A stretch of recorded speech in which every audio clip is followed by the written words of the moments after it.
Dit is donderdag 20 Februarie 2020. Welkom by die 200ste uitsending van Kletskompas. My naam is Dawie de Klerk, 'n volgepakte program wat vandag op u wag.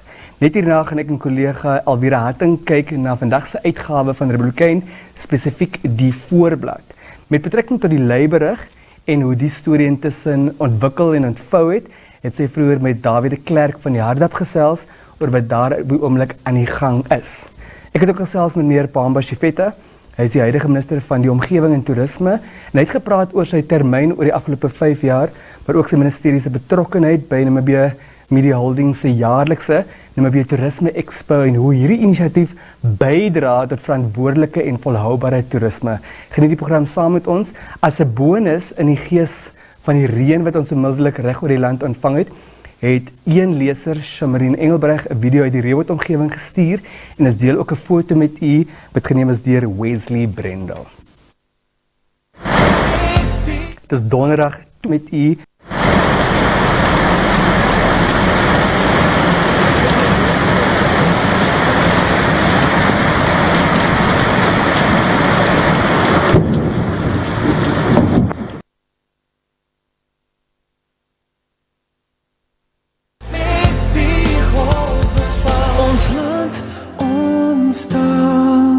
Collega Alvira Hatting sluit vandag met my in vir die nuusgesprek. Hallo Alvira. Hallo Denver. Ons verneem dat daar storms op pad is en dat daar moontlike uitdagings rondom die storms is. Ja. So dankbaar soos ons is vir die reën, is daar ook moontlike probleme. Ja, Denver, vanoggend nou reeds wat ons gehoor het dat 'n rivier by Hardap dan sy walle oorstroom het en skade aangerig het aan die besproeiingskanaal. Is dit so dat kenners ons waarsku teen storms op sekere plekke waar dit in 'n kort tydjie skielik baie kan reën.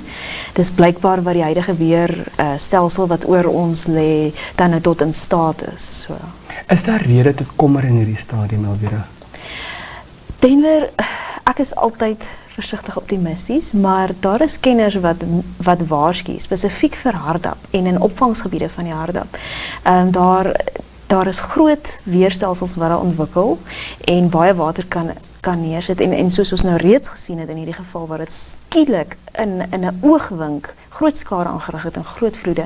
Die persoon meen Hardap is 'n punt waar daar skade kan voorkom. En wat ons weet oor daai area en daai gebied is dat daar van tevore 'n tragedie rondom water plaasgevind het. Absoluut. Ja. Ek het in persoonlike gesprekke met landwater het die man vir my gesê hy is bekommerd oor Hardap. Hulle het berekeninge gedoen oor moontlike weerstelsels en die opvangsgebied en hulle is bekommerd. Hulle selfs ook vir marientaal. So ons moet kyk wat realiseer, dit is die slotsom. Inderdaad. Dink jy ons het genoeg uit die vorige tragedie geleer om gerad te wees vir enige uitdaging? Kyk, daar is maatreëls ingestel, soos byvoorbeeld dat die dam nooit toegelaat moet word om voller as 70% te raak nie, so dan sal daar water uitgelaat word. So daar is so 'n maatreël in plek. Ja.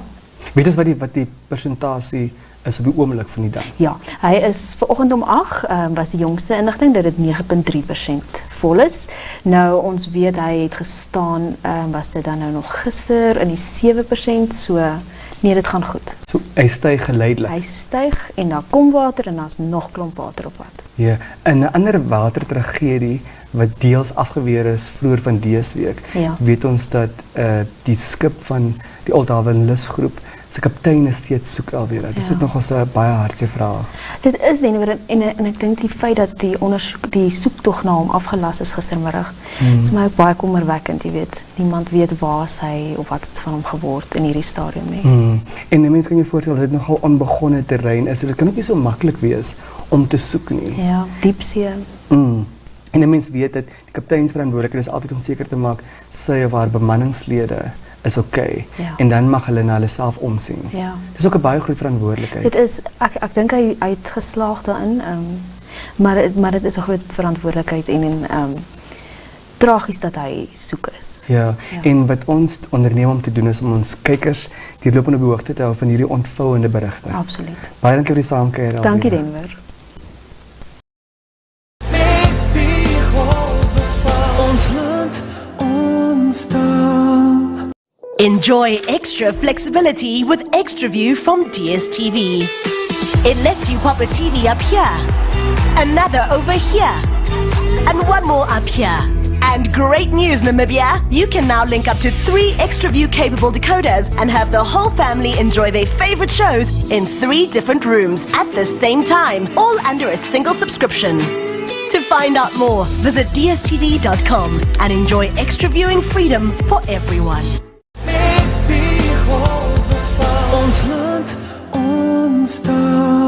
Me in studio today is none other than the Minister of Environment and Tourism, Mr. Pohamba Shifeta, and he's here to speak to us about his term as Minister in that capacity, but also to reflect on the relationship with Namibië Media Holdings, particularly as far as the Namibië Tourisme Ekspo is concerned, to promote and enhance responsible tourism.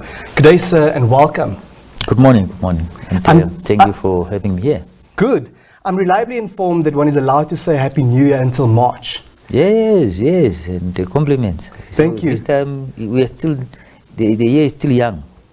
Very well. Yeah. I'd like us to please... But it's very fast. Huh? Indeed, it's a fast-paced year. I can't believe that we are entering March now. Yes, hashtag 2020. Let's please talk about your term as Minister of close to half a decade. What were the highlights and what were the challenges, according to you?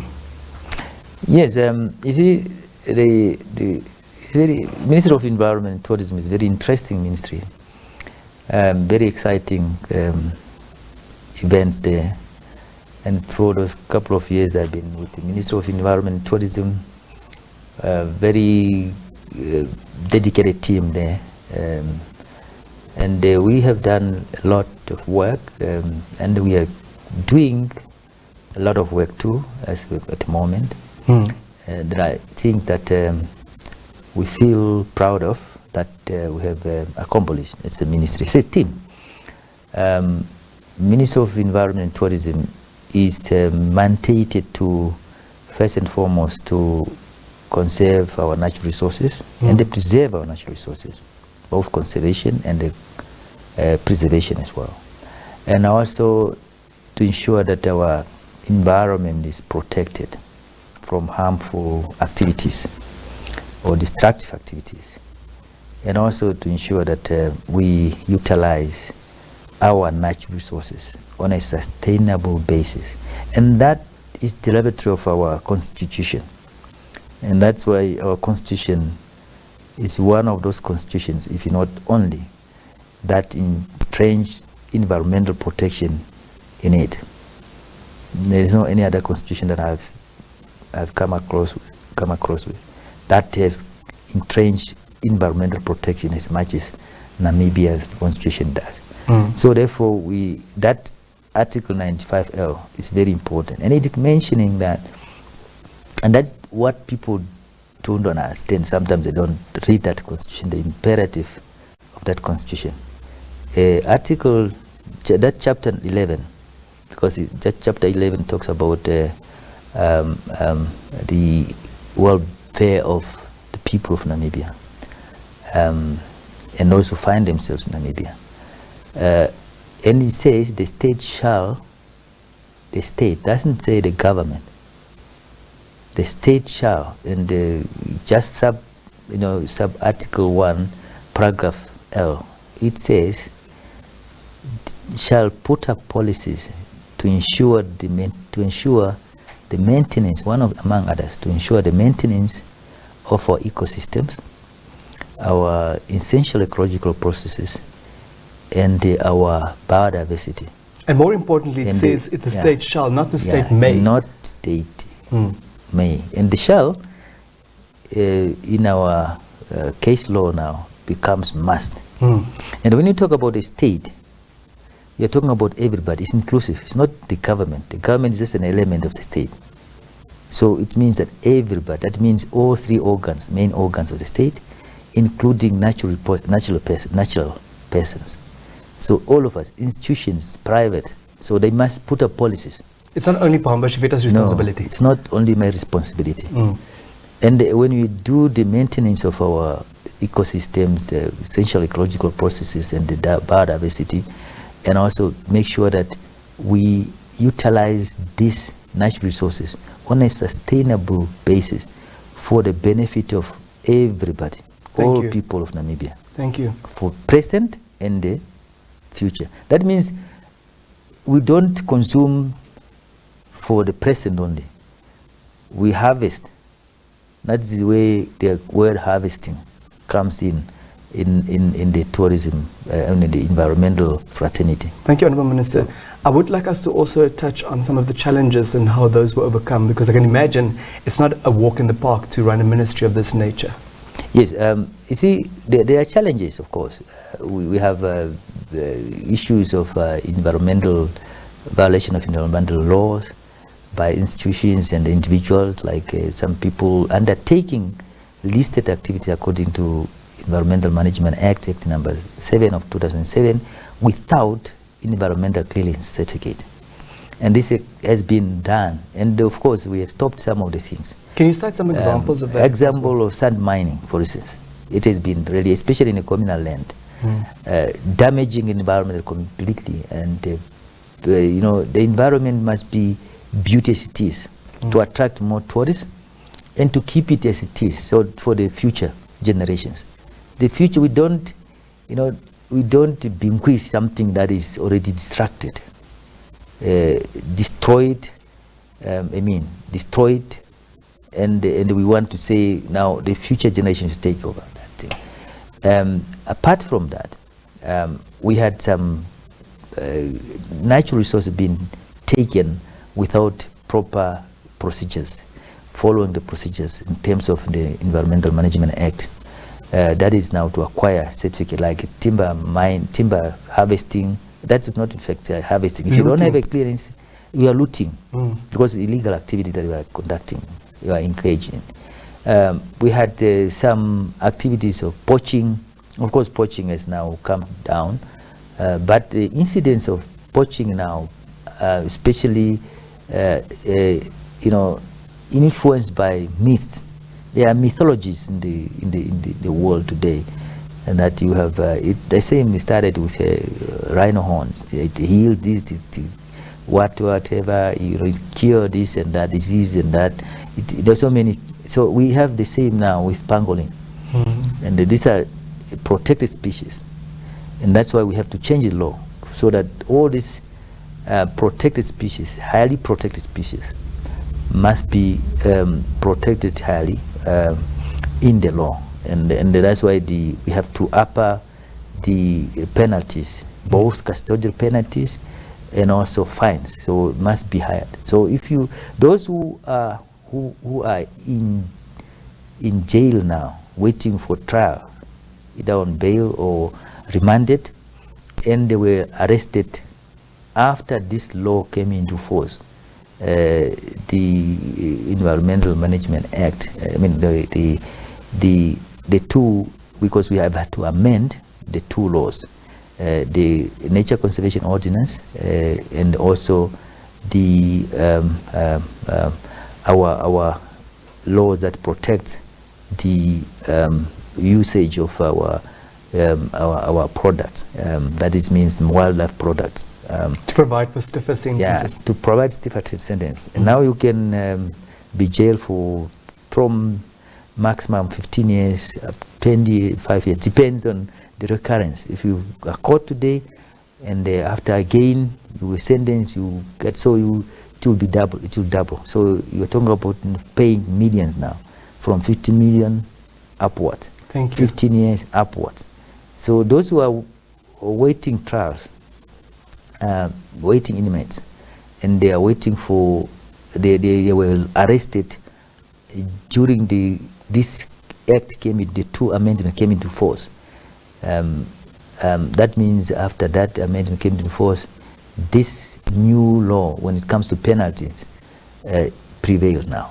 Thank you, sir. So, and the last year we have arrested more than 200 people regarding poaching, and we have less cases now when it comes to poaching. So we have put that, and one challenge was that we need to make sure that the Etosha National Park is properly fenced off. We are going to launch that now this weekend. The first fencing of has already started, and we are doing it on our own.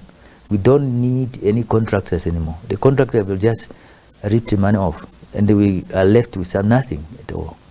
So we are going to do much more with our own personnel. Thank you very much. So we put up a teams, in fact, that will do that, and they will frequently go there and do our work weekends and the finalize. And if you go there on Saturday, you'll see that we can do much better. Very well. I wish we had a lot more time to do justice to a 5-year term in such an important ministry, but unfortunately we don't.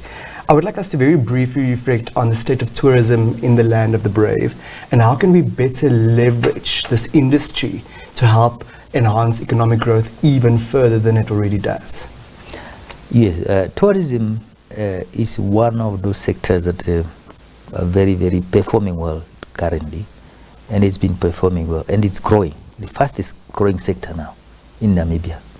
And also that others were singing and coming out, emerging, singing and emerging, but tourism has been just going up. If you look at the statistics, the current statistics now, we have 2019 will come now. We are talking about growth with 3.9. You know, it is a very encouraging growth, given that the world with economic crisis, and still we can maintain that growth, even more than 2017 to 2018. It is very encouraging. That means that our environment is very conducive for our tourists to come here. So we just need to look at our safety, the safety of our tourists. That part is public, we need to do it. Because are we doing enough about the safety aspect? Yeah, we need to do that. We shouldn't leave this to the government or to those who are responsible for tourism, whether private or public. So it should be a responsibility for everybody. It's our own joint enterprises that we need to jointly work on.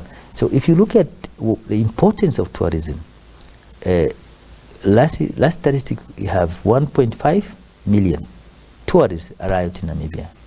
And if you are saying each 13, when you just count 1 to 13, then one job opportunity is created.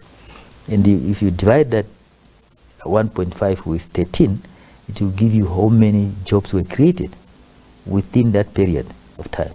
We're talking about job created from the airline, just bringing in the people from that angle, from airline, coming to the airport, transport. You know, you need manpower, hospitality industry. I can tell you that if you close, if a year comes and half of these tourists don't come to Namibia, we'll be for in instance, trouble. we have less than 1 million or just 1 million, and that half are not. So many restaurants will close, many car hires will close, many lodges will close, many hotels will close, Absolutely. and people will lose jobs. Absolutely. So there was a post circulated this past week about an unfortunate incident. It was a German couple who were in Namibia to celebrate the one spouse's 60th birthday here in our country. Unfortunately, they were robbed at a certain location, and they returned before the actual birthday. And, you know, in an era of social media, these things, you know, spread like wildfire, and everyone takes note of that, and doesn't do our sector any good. This is very, very bad. You know, it's very bad news. We have some isolated incidents like that, and that's why I said it should be everybody's business. Tourism is everybody's business. It shouldn't be left by. If you see, if you found tourists being harassed by, you know, we have naughty kids in the house. They are also naughty kids. In the Namibian these house, there are naughty also a kids. couple of I don't want naughty to say kids. criminals, but naughty kids, and they claim to be, I don't have a job, I don't have, so, but this is not the thing. When we in Namibia, we're saying, you know, job creation comes from, job opportunity comes from tourism. Contribution to the GDP, to the economy, the general economy, we are second. And now if you are disturbing this sector, and it's very, very sensitive sector. You know, those stories like those ones, they came here, they had Namibia probably the first time, or they used to come here. It's a very bad. experience. And we probably never And they see may them gen- again. They might not come here. Yeah. Or they will tell their friends as well. Do not come. It's a bad part of it. You know, trying to get tourists to come to Namibia, marketing the country outside, it's very difficult. But this can be damaged by just one simple thing. Absolutely. Then you lose thousands of tourists. That's an incident like that. Yes. Some people get discouraged already in the social media. Absolutely. So let us all, and even those who perpetrate such kind of activity, they must know that it's a self-destructive activities they are Definitely. engaging. But before I get accused of also being a naughty kid by the producer and the director, let's keep the ship moving. I would like us to speak about the involvement of the ministry on a ceremonial and on other levels as far as the annual Namibië Tourisme Ekspo is concerned, and also to reflect on how this initiative, that is a growing and an evolving initiative, aids and contributes to sustainable tourism.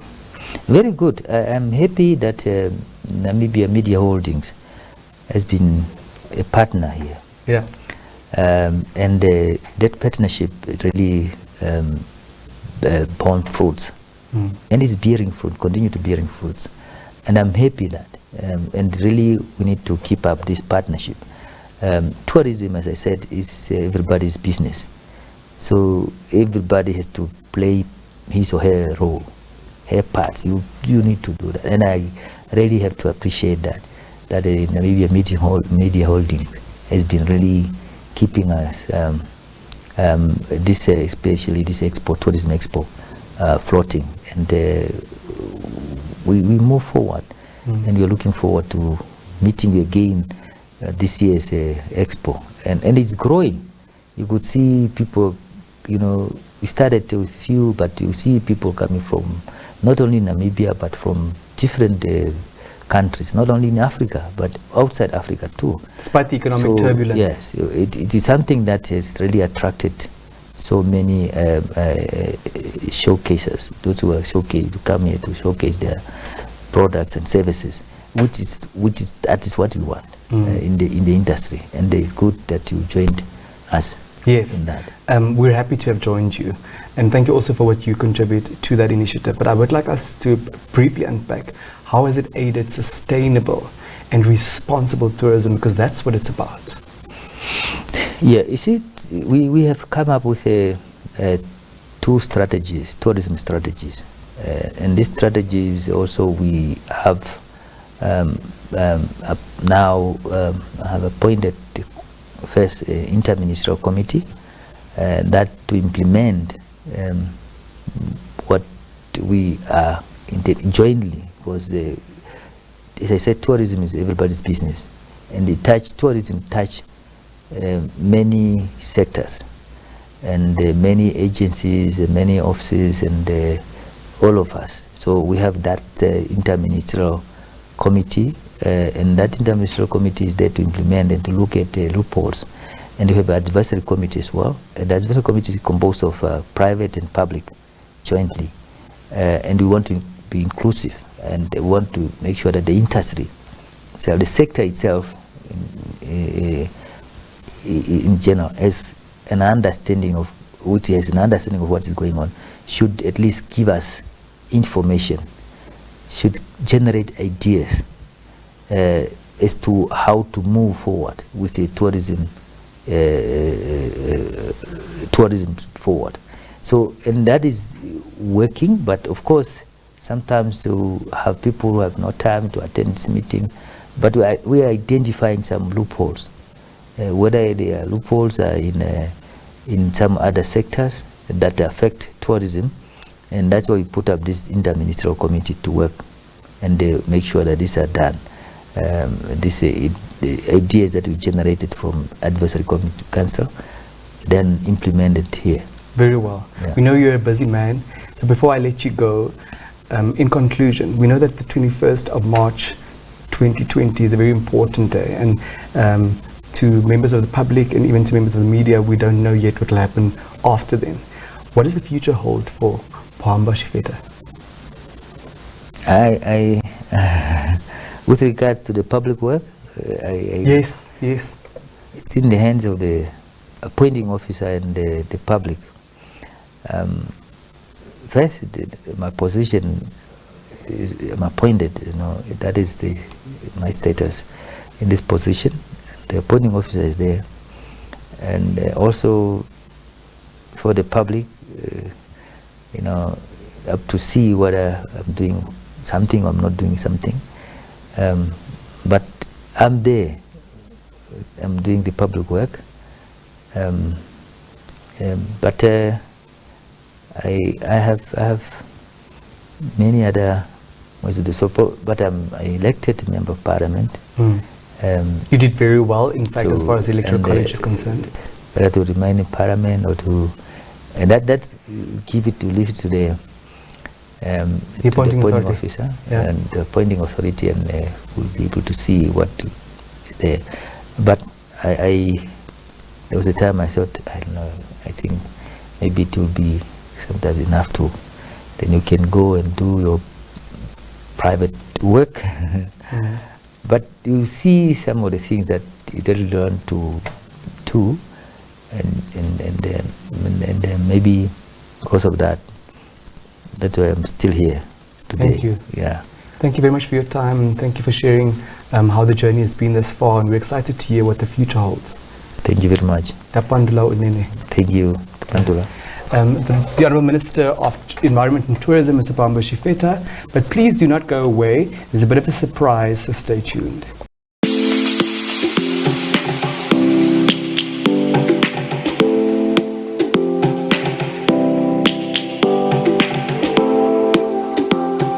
At this very important official opening of the Namibië Toerisme Ekspo, the edition 2019, marking the 21st years of existence of this auspicious event on the Namibian tourism calendar. We're not just about our employees and not just about the shareholders' profit, but really about being able to be part of the society in which we operate. So as we know in the Namibian culture, turning 21 symbolizes maturity. Needless to say, with maturity comes new responsibility, as well as the opportunity to reflect on the way you do things and how you connect with those that are important for collective sustainability. This year's theme, entitled Recycling, is a befitting analogy, particularly in the context of Old Mutual Circle of enabling positive futures. Take the assessment report and we look at how every entrant had scored in that assessment. And this year we looked at recycling.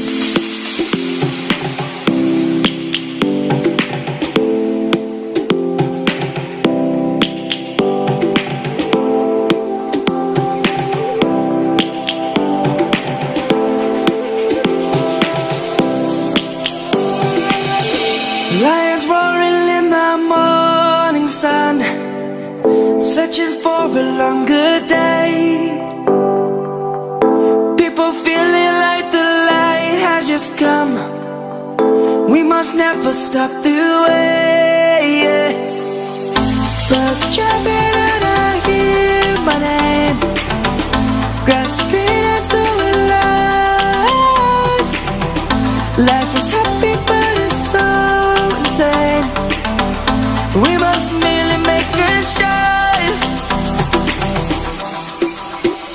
Savannah, I'm coming home. Savannah, we'll never be alone. Savannah, the beauty of the world. Savannah, let's all take a ride. Savannah.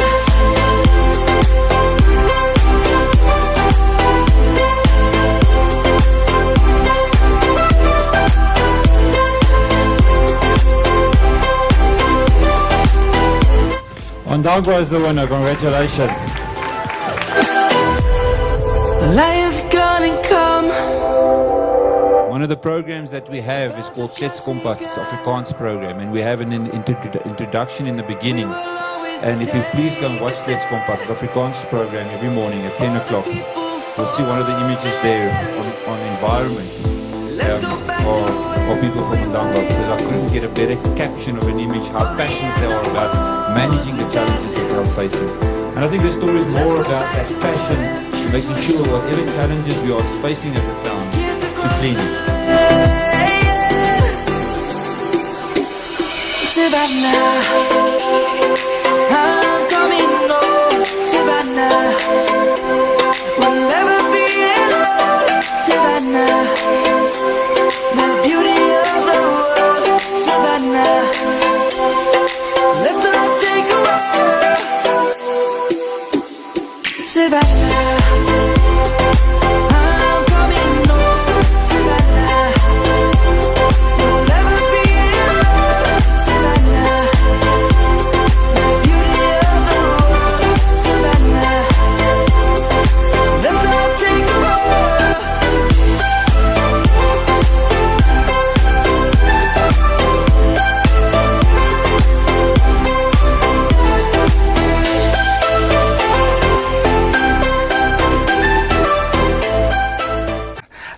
Thanks for joining us, Henny. Thank you, Denver, and Honourable Minister Pohamba. This is just a very, very small token of appreciation of everything that you've done for us over the last 5 years in celebrating ecotourism at the Namibian Tourisme Ekspo. And we're looking very much forward to the next 5 years when we'll be celebrating youth in tourism. So thank you very much on behalf of Namibia Media Holdings and on behalf of the Namibian Tourisme Ekspo. This is just a small token of appreciation of all the front pages, the headlines that you've created in the joy and the commitment of us celebrating tourism in this country. Thank you very much. Thank you very much. This is really fascinating. I could now see even the things that I forgot about and the headlines that I forgot about. Thank you very much. It's really for posterity. Indeed. Before we finally let you go and to say thank you again to you, I can imagine that you would need to declare this to the appointing authority too. Yes, this is how. What is the value? Yes, it depends on the value. Yeah, you know we can. If it's more than 10,000, I have to declare it. Yes, yes. Thank you very much for your time and thank you, Henny, for joining us. Thank you very much. There you have it. That was the Minister of Environment and Tourism, Mr. Pohamba Shifeta, reflecting on his 5-year term as Minister in that capacity, but also the role and involvement of Namibian Media Holdings through the Namibië Toerisme Ekspo in promoting responsible and sustainable tourism.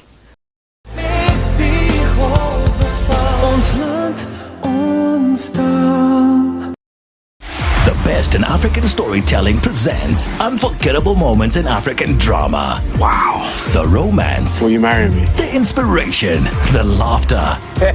And the heated confrontations. Then, just when you think you've seen enough, fiery face-offs, the schemes, and the devastating truth. What is going on? The stories never end with homegrown drama, telenovelas, and more. Get connected from as little as $1,499 for an Explorer decoder, Smart LNB, and 1 month's DSTV Premium, Namibia's leading entertainment destination, DSTV.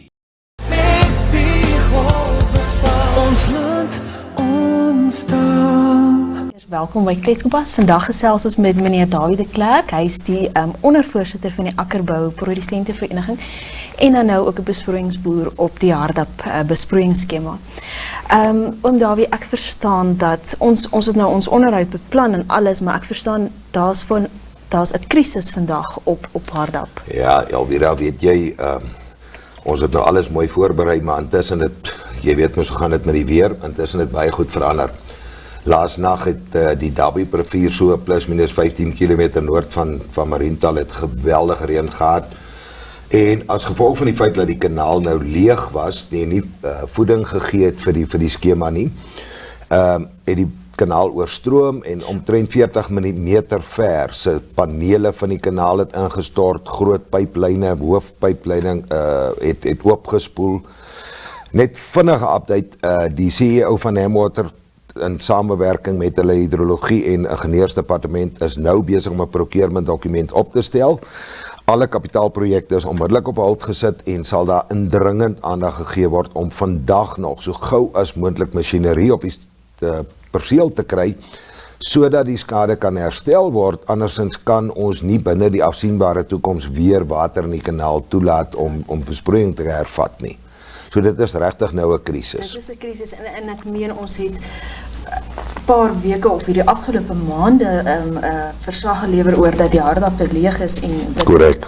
Om daardie rede is besproeiing gestaak en julle het nou vir omtrent 'n week lank toegang gehad tot besproeiingswater. Nou is dit 'n nuwe krisis. Daar's water maar die kan ja, weet jy om terug te kom na die 1 miljoen kubieke meter water wat wel beskikbaar gestel is vir besproeiing. Die rasionaal agter die vrylating van die 1 miljoen kubieke meter water was bloot eenvoudig dat die boere kan hulle landerye nat maak en dan nou daardeur verseker dat daar permanente skade op gewasse tot die minimum beperk word. Die 1 miljoen kubieke meter water se uitlaat is dan nou vol gewees om 10:00 Sondag aand en toe is die vrylating na die kanaal toe gestaak. Intussen het daar darm 'n bytjie of 2 reën geval. Ook nie die hele skema nie, maar dit koop alweer vir ons 'n week of 2. So die kort nie lank van die storie is, dit behoort nou vir ons 'n week of 2 te koop, sodat ons strukturele skade op die stelsel kan herstel, alvorens ons weer water vrylaat vir die stelsel. Ek dink ek en jy het vinnig kortliks daaroor gepraat, die impak van hierdie situasie op Hardap rondom die suiwelbedryf, jou piggery en die feit dat jou IMAP Superfarm plus die ander 2 melkry sowel as die varkplaas mos nou heeltyd van rouwater gebruik gemaak het. En nou moet hulle oorgaan op gesuiwerde water. Dit plaas geweldig druk op die suiweringswerke se stelsel en die Nemmotter sukkel baie om die reservoirs op die regte vlakke te hou om druk te gee, dan nou uit die aard van die saak vir mense en dier.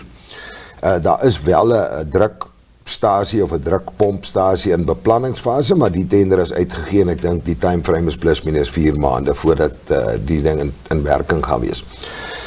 Die probleem is natuurlik dat jou melkindustrie sal ongelukkig nou as gevolg van die onbeskikbaarheid van voer op die Hardap skema, sal daar met voer ingevoer word van Suid-Afrika. En almal weet wat is die impak van jou transportkomponent uit Suid-Afrika, dit is fitosanitêre sertifikate, invoerpermitte en dis meer, daar's baie papierwerk ook aan betrokke. So dit kan wees, ek wil nie dit vooruitloop nie, dis die suiwelindustrie wat daaroor moet besluit, maar dit kan wees dat dit selfs melkpryse kan beïnvloed. Dit is 'n krisis want die wildbedryf, jou voerkrale, daar's baie industrieë, jou veesektor is almal afhanklik van Hardap skema omdat hy in die laaste paar jaar maar gevestig het as die voermandjie van Namibië. Sjoe, dit is Hardap is baie belangrik vir ons land, vir ons ekonomie en die landbousektor dan nou, die groter landbousektor.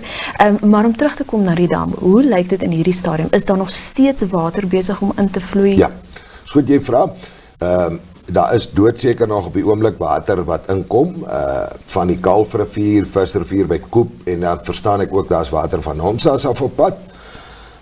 Die dam was vanmôre op 9.3%, ek dink eergisteroggend op 6.5, gisteroggend 7.2 en nou 9.3. So ja, die dam kry invloei en die sisteme wys ook dat daar moontlik in die opvanggebied vandag kan reën.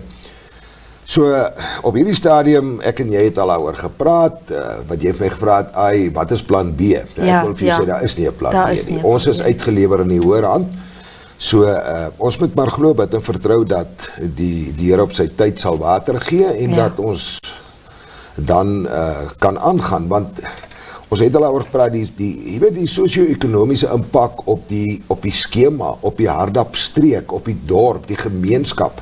Dis 1000 permanente werkers plus afhanklikes wat geraak word direk daardeur. So dit is regtig, ons probeer om ons werksmag te behou, maar afleggings is nie uitgesluit. Dit kan gebeur as en indien die dam nie voldoende water sou kry. En ek meen, dit is nou die werkers natuurlik is daar besighede wat hierdie werkers ondersteun en natuurlik ook die boere self wat ook hierdie besigheid ondersteun. So dis nie net die wye landbousektor nie, maar ook mense en hulle sakke en hulle inkomste wat dan nou geraak word. Dis heeltemal reg. So 'n vraag dan nou, indien die probleme met die kanaal dan nou opgelos sou kon word en die dam staan reeds op 9%. Hoe lyk die vooruitsigte? Goed. Die oomblik as die struktuur herstel is en daar is nie voldoende reën op die landerye per sy self nie, kan ek vir jou verseker dat Namibië definitief gaan water vrystel sodat daar nie permanente skade op die gewasse kan wees. Jy moet onthou Maart maand lê voor. So ons weet dat daar kan nog reën kom, daar kan nog water inkom. So ons het nie 'n keuse nie. Ons moet of die water laat verdamp of ons moet die gewasse probeer red. Dit is so 'n maklike call om te maak. So nee, daar sal verseker die oomblik as die struktuur herstel is, sal waterlewering hervat word. Om Dawie, ek dink dit is dan waarvoor ons tyd het. Baie dankie vir jou tyd. Ek hoop daar kom nog baie reën. Mag die Hardap dam ten minste 70% bereik en dankie vir jou tyd. Groot plesier Elvira, maar kom ons maak dit 90%. 90%. Baie dankie julle, totsiens. Ons land ontstaan.